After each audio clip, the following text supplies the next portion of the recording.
Today isn't just about a song, it's about your roadmap, and it could be for the next year or more depending on what level you're entering your jazz piano journey on. If the second and third level look like magic to you now and you don't know where to begin, don't worry about it. These aren't steps to take, these are stages to go through. You shouldn't be able to do them all in one go, but it'll inspire you to see what the roadmap is and which direction you can take and what comes next. So stick with it until the end and you'll get a good idea of the beautiful sounds that can be made. Now we're talking ballads today, but some of these principles will apply to swing as well. First thing to get good at is shells. So shells, to keep it simple, if this is F major 7, the bottom note and top note in the left hand, with the full chord in the right hand.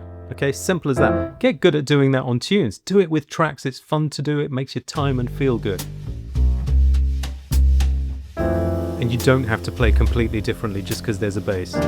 You can play these all in root position to start with if you want to. No problem. No, I'm going to come out of root position for that one because it's better on this tune. But see, I'm playing some inversions now as well. If there's no space for a shell, just like on that D7, no problem. If you're here and you want to be here, no problem. A single note shell is fine. I mean, it's not a shell, it's just a single note. It could be, if you're gentle enough, you can get down the bottom as well. Takes a bit more practice, but no problem, you can just have a single note. If you're also at the stage where you're playing voicings, then you can include some of those at this level as well. So, for example, you'll often see me say that F major 7 or any major 7, you can move the 1 up to 2. Softens your sound, fine.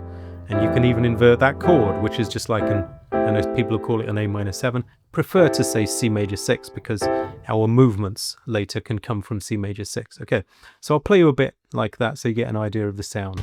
Just by doing that, you get a lot more going on. So, for example,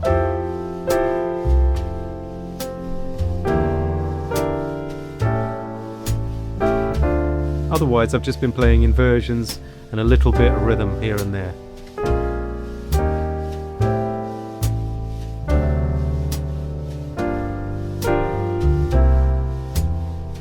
Another voicing you can play on dominant chords. I show this a lot. C7, take the root up a half step. That works a lot, especially if the dominant's going home to like F. So I'll do that on some of my dominants now. It works on any dominant that's going to its own home, which is, I think all the ones here do. So for example, F major. The A7 goes to D minor, that's the home of A7. So, diminished chord on it. How? Like this. The A7, root was taken up a half step, that's a diminished chord. Learn to invert the diminished chord, right? Pretty simple if you're at that stage, but of course, don't just do this like a robot. Get to that stage with your playing where it makes sense to do. Okay, so here's a few voicings. Inversion, voicing, inversion. You're already playing, right? Okay.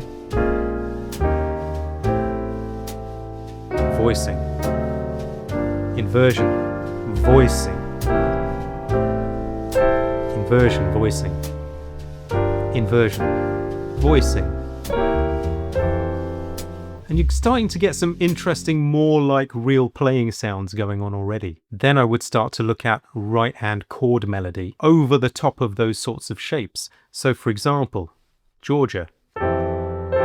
So the melody becomes the top note. If I need to invert, fair enough, right? On JazzSkills, I've developed really clear rules about how to apply these and what to do if situations are more tricky. But, you know, just to give you an idea, if I've got to invert, fair enough. No problem to cover the melody. Now, E minor 7 flat 5, that note's not in it, so, but it gives back to it, right? So if I play a bit like this, you'll see how that starts to sound.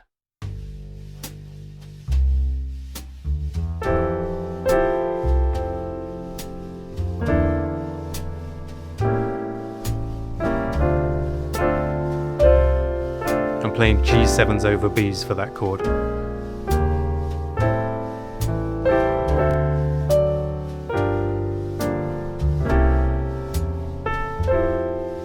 Didn't need an F6 on there, I don't agree with the one that's written there, so I played an F major 7.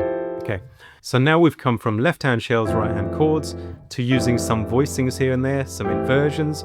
Now we've added in right hand chord melody. Then you start to add in the stuff I learned directly from Barry Harris, which is to start to use movements in your playing.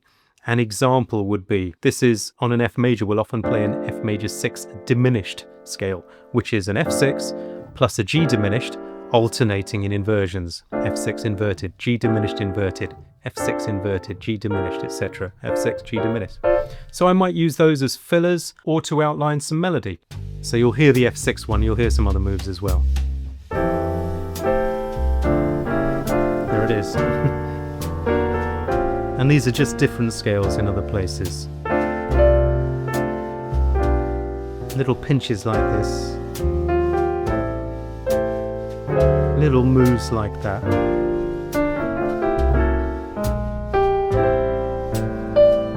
Stuff like this. While it's outside the scope of this lesson to go into what every single move is, that's the path. So don't be discouraged by thinking, oh, well, I got the first one, but I couldn't get the second one or the third one. That's completely normal. At this stage, I'm just showing you the path of where we're going. I hope that it gives you a clear idea of how we can get there. I work with JazzSkills members every day who've been down this path and made it happen. You could too. Come and see us there.